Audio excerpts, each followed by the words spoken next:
يا الله، كيف يحتمل الإنسان فراق أمه التي تلقته نطفة لا ترى، وتشكل في أحشائها خلية خلية، وتكون عظمه من دمها، ونبت لحمه من حلو لبنها. أمك التي لا يلد لها طعام ولا يهنأ لها مقام حتى تراك من السمع والبصر.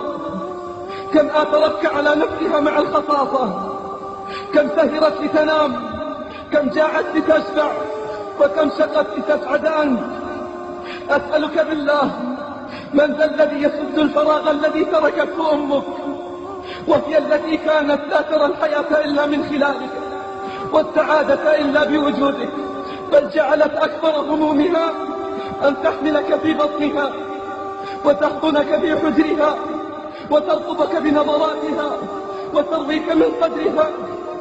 فأنت لها الأجمل منظرا والأعذب صوتا، ويوم أن عقبتها ردت جفاءك بحبها، وغلظتك بشفقتها، ونسيانك بسؤالها عنك.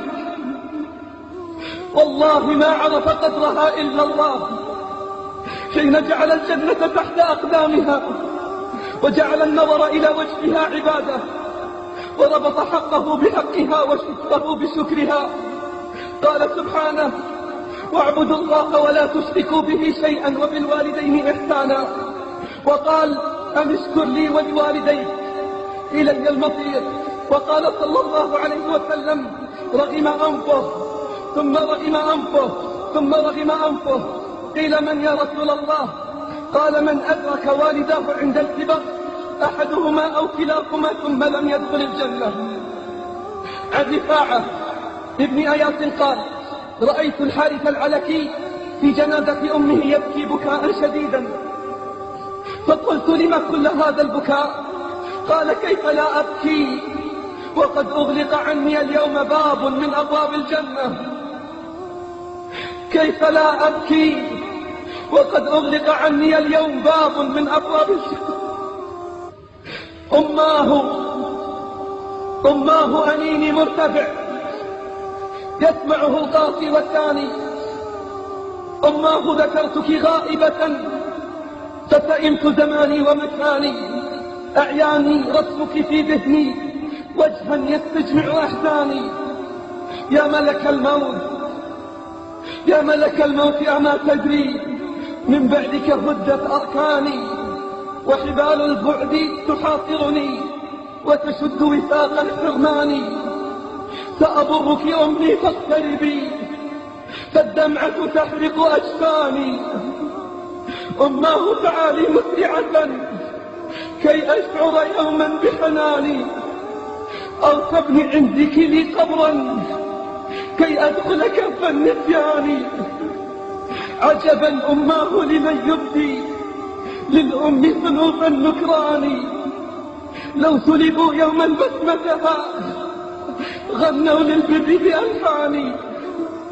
ندموا بفرض جهالتهم أم باعوا بالباقي الفاني. فالأم نعيم يعرفه، فالأم نعيم يعرفه من جرب يوم الحرمان. عن ابن بريدة عن أبيه أن النبي صلى الله عليه وسلم لما قدم مكة أثار اسم قبر فجلس إليه فجعل يخاطب، ثم قام مستعبرا. فقلنا: يا رسول الله، إنا رأينا ما صنعت. قال: إني استأذنت ربي في زيارة قبر أمي فأذن لي، واستأذنته في الاستغفار لها فلم يأذن لي. فما رؤي باكيا أكثر من يومئذ صلوات ربي وسلامه عليه. فيا ما فقدت أمك،